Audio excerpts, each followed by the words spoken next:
Good evening, everyone. Good evening. Welcome, global citizens, to Bharat and Geopolitics, where we unravel the intricate tapestry of geopolitical affairs shaping our world today. I am thrilled to have you join us on this journey through the corridors of power, where nations collide and alliances are forged. From the simmering tensions in the South China Sea to the complex dynamics of Middle East, we are here to navigate ever-shifting landscape of international relations.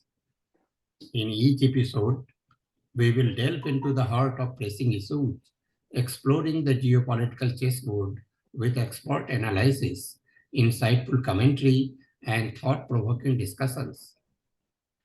Whether you are a seasoned diplomat or a curious observer, or simply someone eager to understand the forces shaping our world, you will find a home here. So buckle up, prepare for the whirlwind tour of global affairs.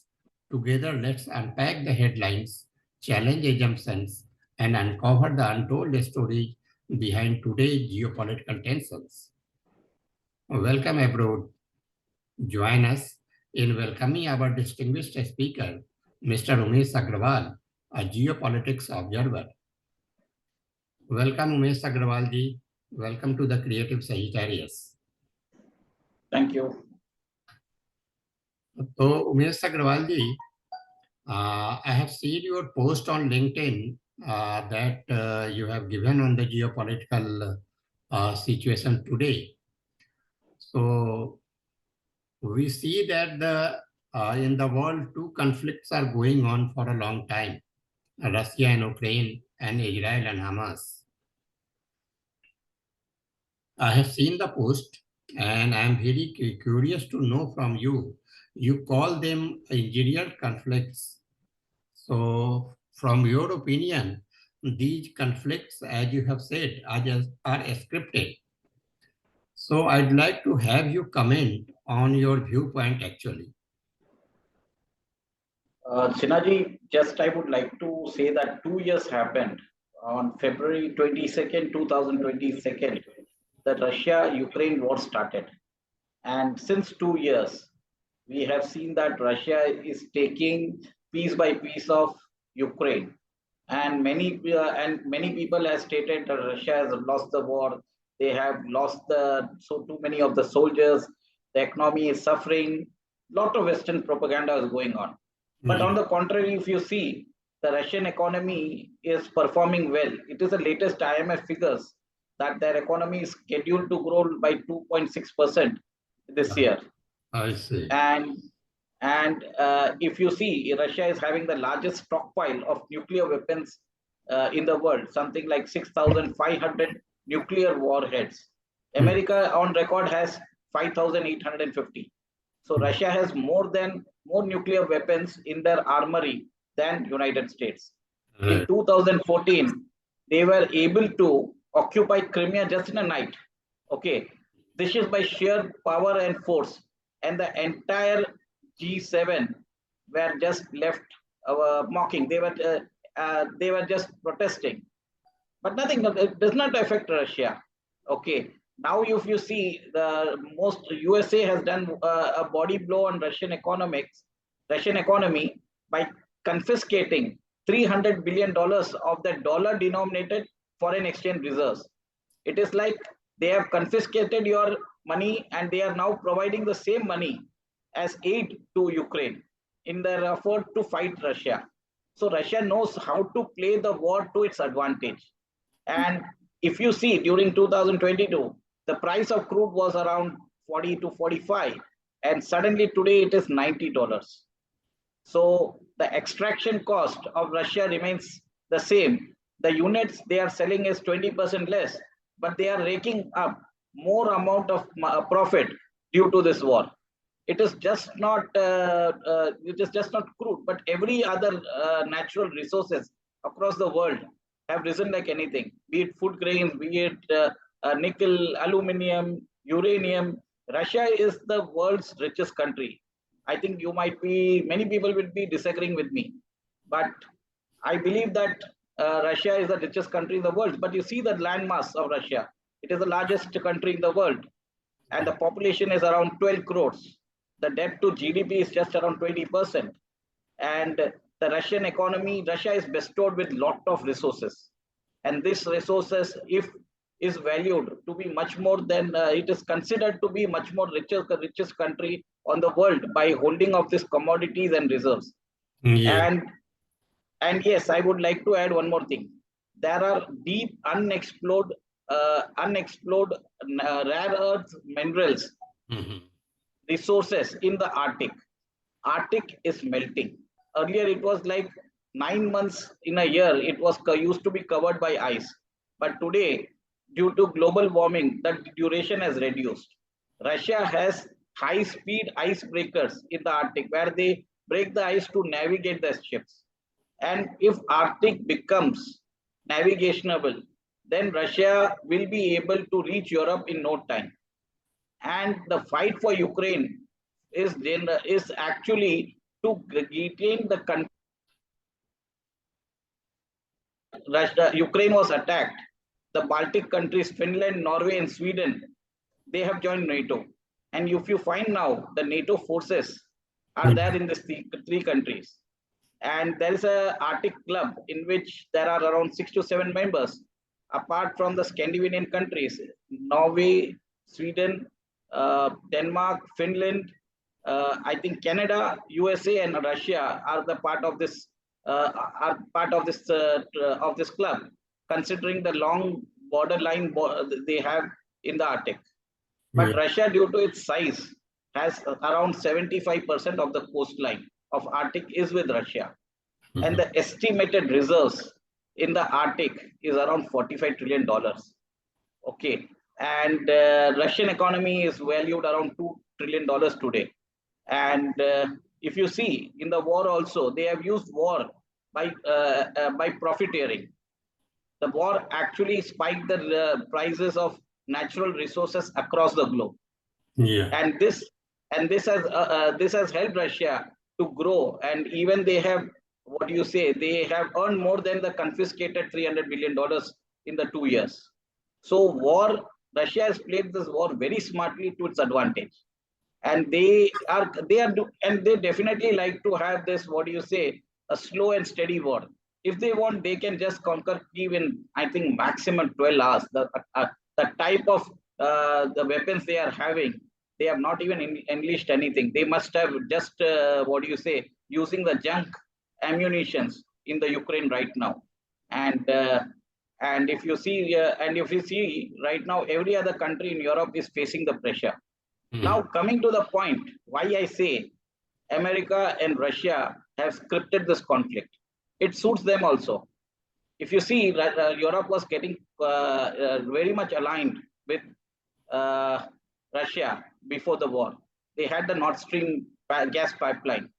Okay. And the Nord Stream 2 gas pipeline was likely to be commissioned. And this would have integrated Europe with Russia economically, and they would have formed a greater force. So America never wanted its influence to diminish. And if you see, the majority of the NATO forces, the countries, the members in the NATO are from Europe. And America never wanted that Europe getting tilted towards the Russian orbit of Russian sphere of orbit. Okay. And this prompted them to actually blow up the Nord Stream gas pipeline, so that the Europe is totally dependent on LNG from America. You will be surprised to know that Europe is buying LNG in tankers from America at triple the price, which is used to buy it from Europe, which is used to buy it from Russia. Okay. And America is gaining a lot from this, because they are able to sell their LNG output to Europe. Second, they have reduced the Russian sphere of influence in Europe. Okay. And thirdly, they have also gained, like asking the member NATO countries to buy more arms. Because what is happening is, if you see right now, Ukraine has been funded with $100 billion of arms and ammunitions. ultimately beneficiary of this purchasing, because the stocks have to be replenished continuously.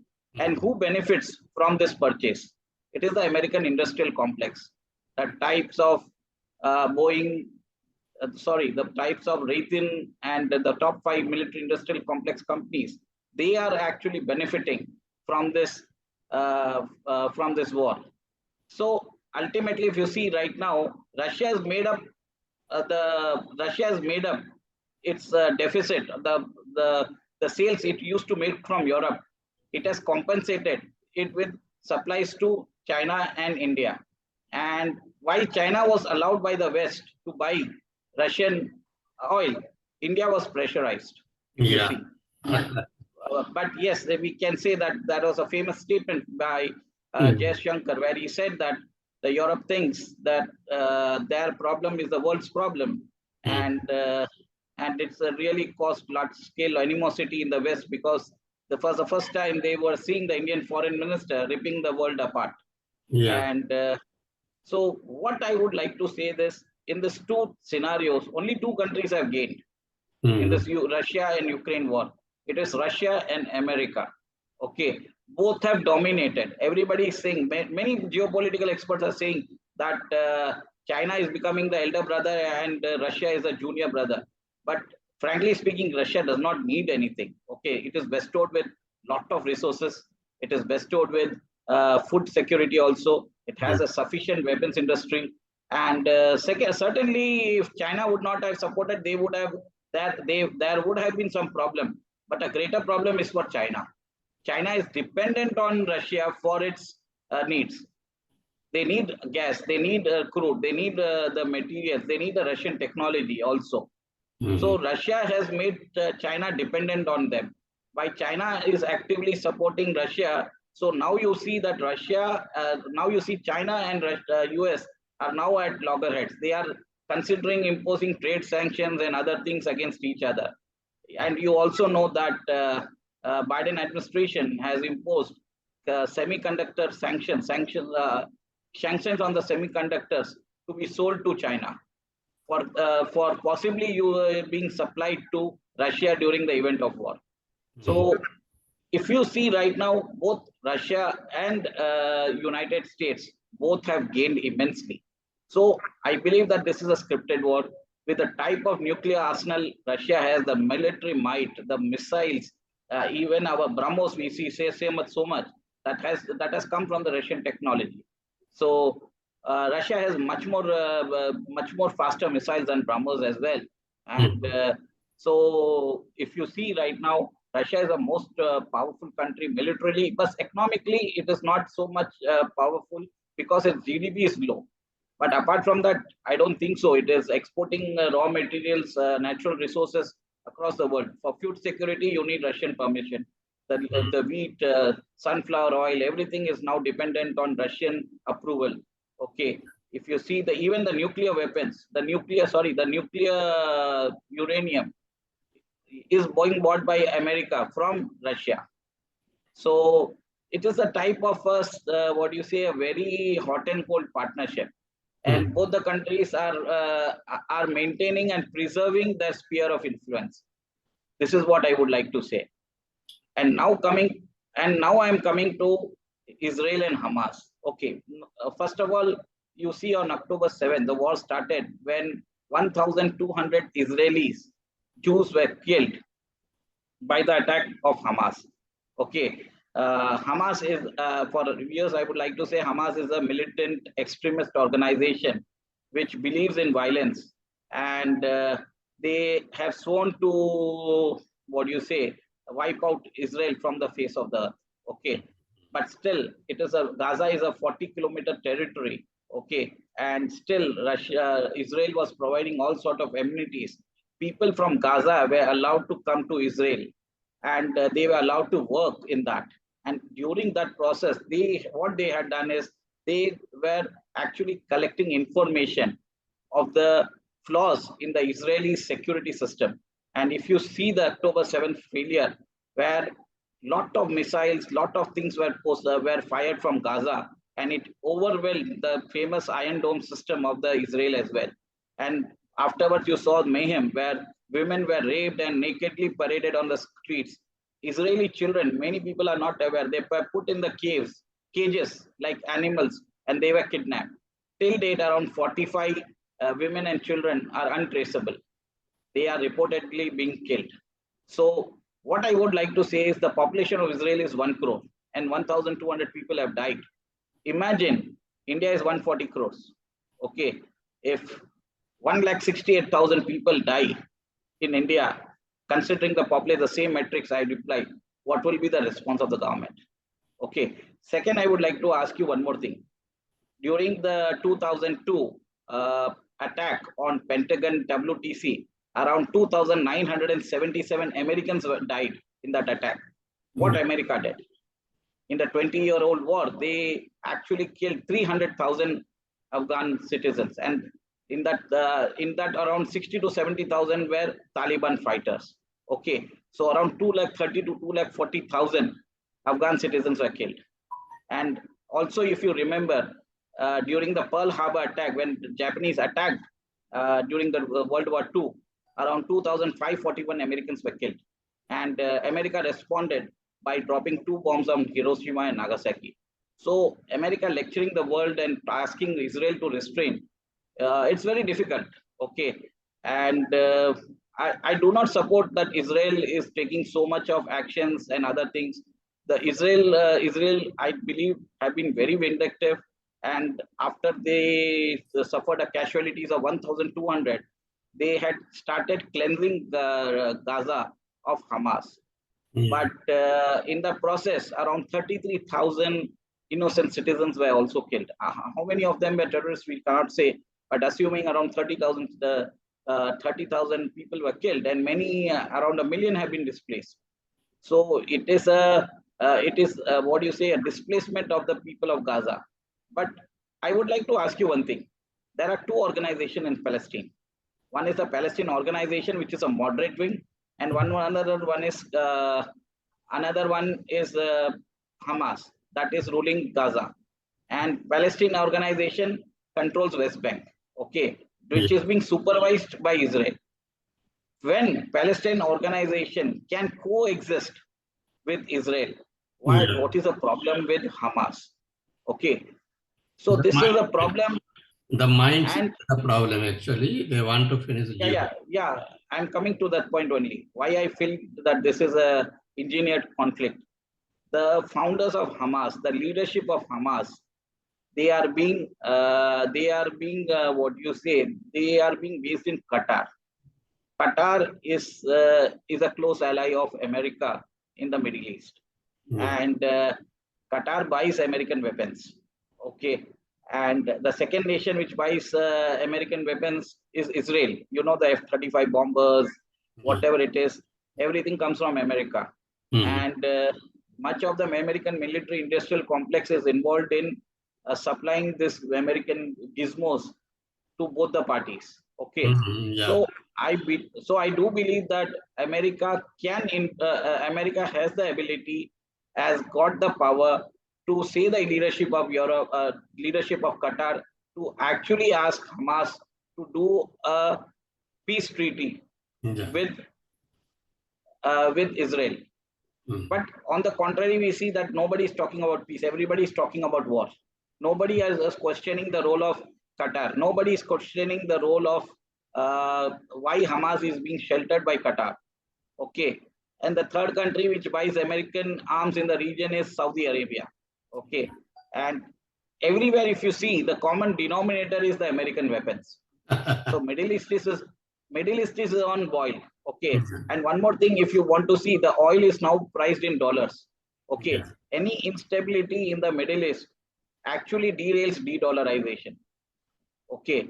We could see that Iran and China have signed 25 years of contract. Okay. That contract is worth around $400 billion. Similarly, Saudi and China are now trading their crude in yuan. So what is happening is a war in the Middle East actually spikes up the oil prices. Now it is like $90 now. Who benefits from that? Russia, oil exporter, Saudi Arabia, oil exporter, and Iran, oil exporter, US, oil exporter. Okay, so everyone is benefiting from this price surge. And when you saw that a few days back how this conflict actually brought Iran in the picture. Yeah. Israel fired missiles in Damascus, and they on the Iranian embassy in Damascus, and 4 officers of IRGC were killed. And previously, 3 to 4 years back, the IRGC general, his name is Qasim Soleimani, he was killed. And secondly, 1 year later, the top scientist, his name is Mohsen something, he was also killed by the Mossad, okay, in a very clinical operations. So the idea was to delay Iran from getting a nuclear bomb. If you see right now, during the Trump regime, you would have heard of the Abrahamic Accord.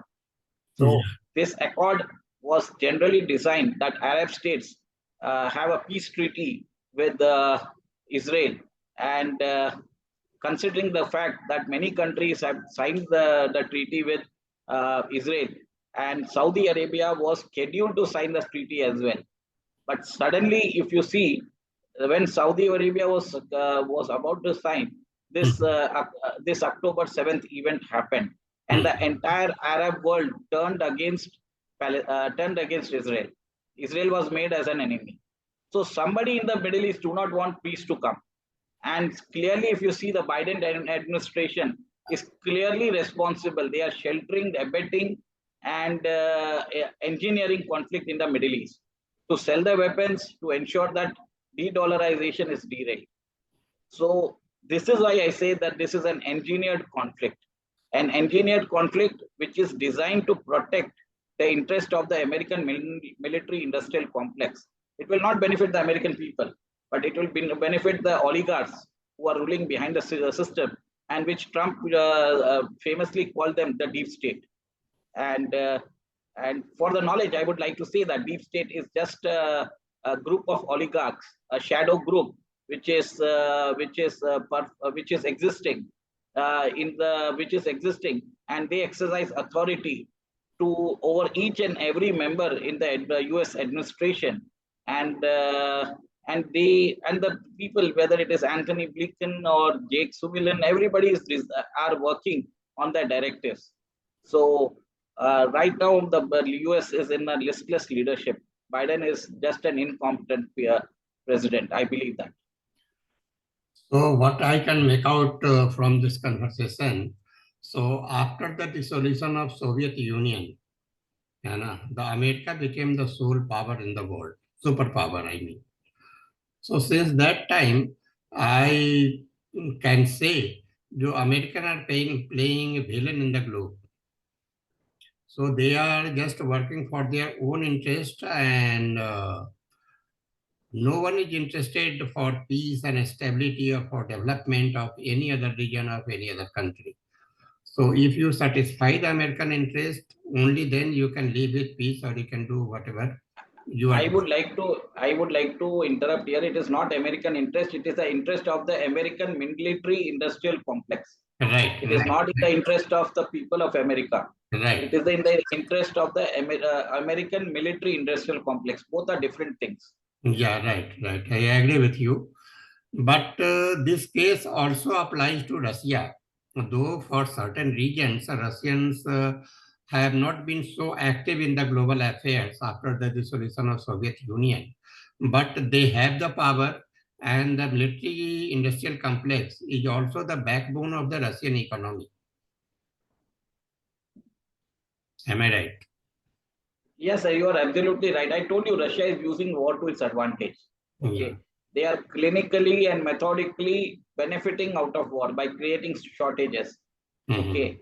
And if you see, the conflicts are being started by America. Russia is just responding.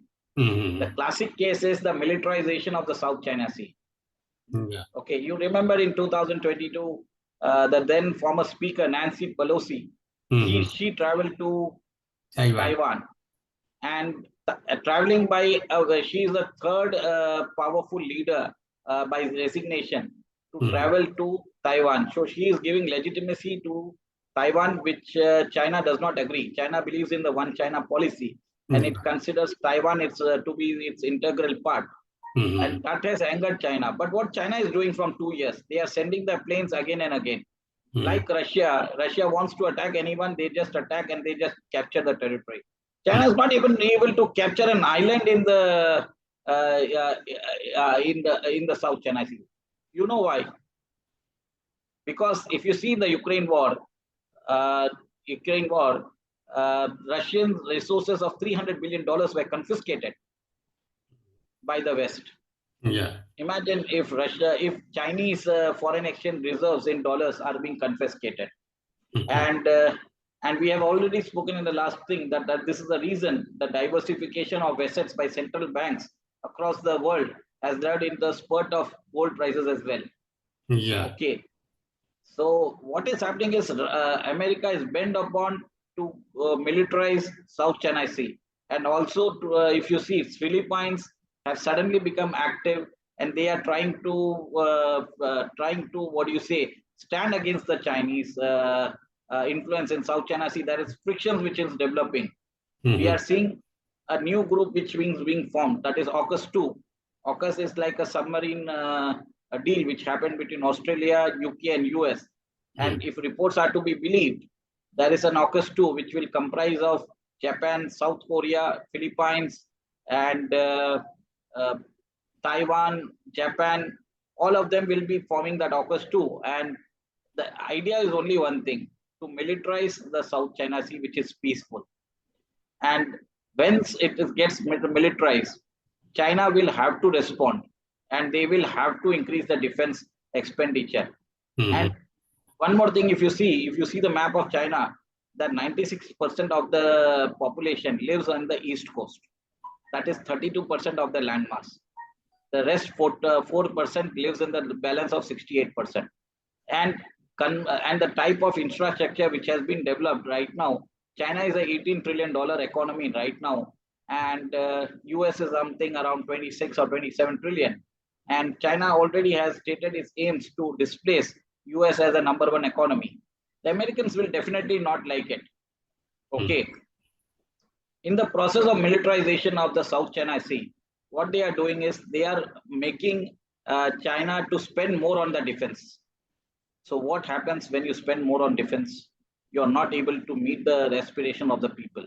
People would like to have a continuous economic growth, which is not happening for the past 4 to 5 years. So, and if you see the recent export figures from China, there was 7.5% decrease in exports, 1.5% decrease in imports. Their fiscal deficit have risen from 5.9% to 7.1%. Their debt to GDP is considered to be around 300 to 360%. So China has a lot of problems: the reality issue, the banking issue, and there is a lot of dissatisfaction in China. And I would like to say one more thing: China spends around $200 billion on internal security. Okay, to survey the citizens.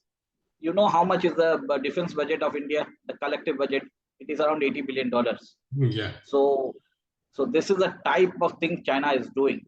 And once China increases its defense expenditure, they are buying Russian arms. Okay, they are totally dependent on Russian tech. And in the process, what happens is Russia is getting enriched. And you mentioned about USSR. I'll just say, in 1990, when USSR disintegrated, 20% of the GDP was on defense. They never focused on economic development. So Putin is not going into that trap. He has learned. So he is an ex-KGB operative. He has learned how to profit from war. So my belief system says that sooner or later, China will disintegrate like Soviet in few years. And when China has a problem, what happens is they start conflicts in the border. And recently, if you see, the Indian Prime Minister had extended, had tried to mend ties with China right now. and he has extended that we should we should maintain peace and tranquility in the border. And the next day, Xi Jinping readily accepted that. So, Sinaji, if you see right now, India is escaping from this conflict tab. They are trying to avoid war. They are focusing on economy, which will be the bellwether of their growth. So I believe that the Prime Minister knows that they cannot go for a war at this juncture, and they are trying to avoid the American traps. There are a lot of engineered conflicts which might happen in the next few months. It is if you see the Armenia and Azerbaijan, it is going to hot up, and similarly, Greece is also spending too much on arms against Turkey. In the South China Sea, there is a Philippines versus China. There is also a Taiwan angle in that.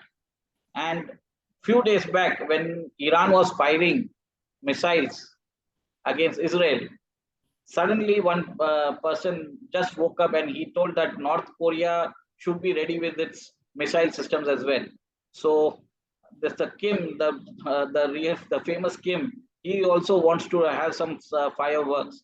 So we can expect something happening in the Korean Peninsula as well. So America is designing and inciting conflicts all over the world. The only reason is two countries are they considered there as a threat. In the top 5 countries, if you see, the first is America. If you see the top 5 economies, 3 countries are Asian. Second is China. Third is Japan. Fifth is India. Okay, Japan is already a vassal state of America, and India has a potential to grow. Okay, China is a direct competitor, and having a conflict between India and China actually is there. This is what America wants. America wants that both the nations first fight against each other so that the economic resources are being utilized in that, and they maintain their superiority and numero position as a world's dominant power.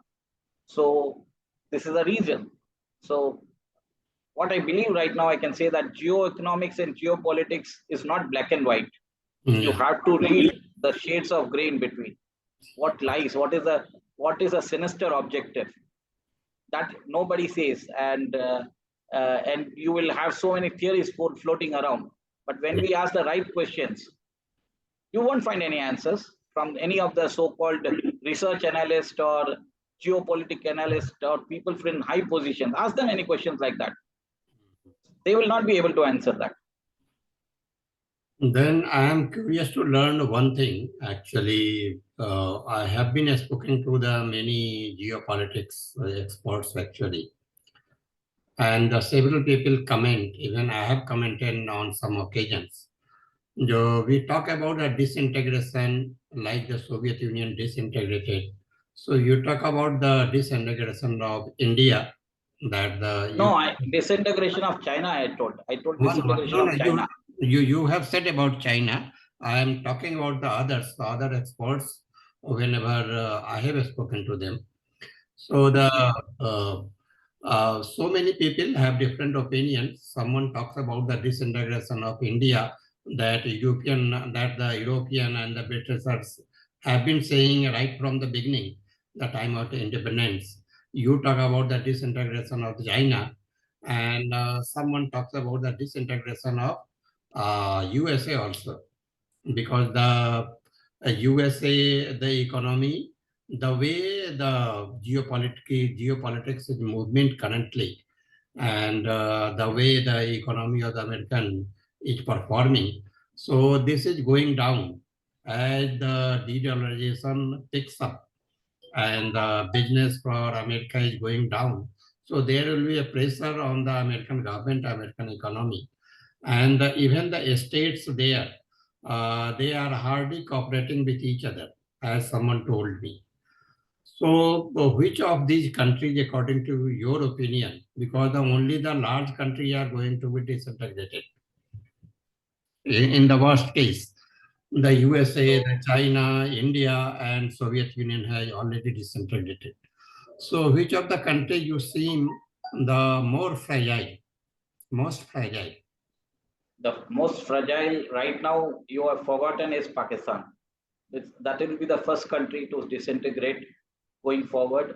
And on record, I can say that there will be a greater Afghanistan, there will be a Balochistan, there will be a Sindhu Desh. Pakistan, in its present form, will be reduced to a province of Punjab. Okay. And second, I believe that China is having a lot of problems economically. Okay. The data itself is fudged most of the time. People do not believe the state relief figures. And many people are saying that China will disintegrate and it will be like 7 parts of China.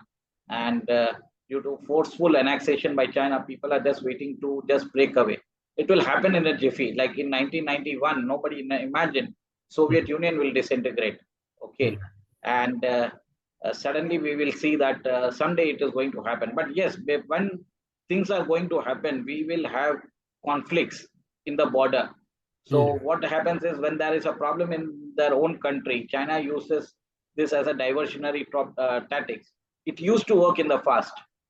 Okay, during 1960s, 70s, or 80s, it used to work.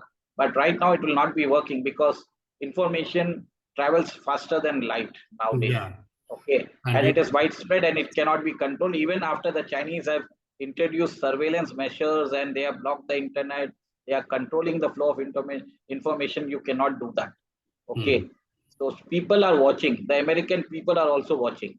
The problem with America is American people are now fed up with the policies of their administration.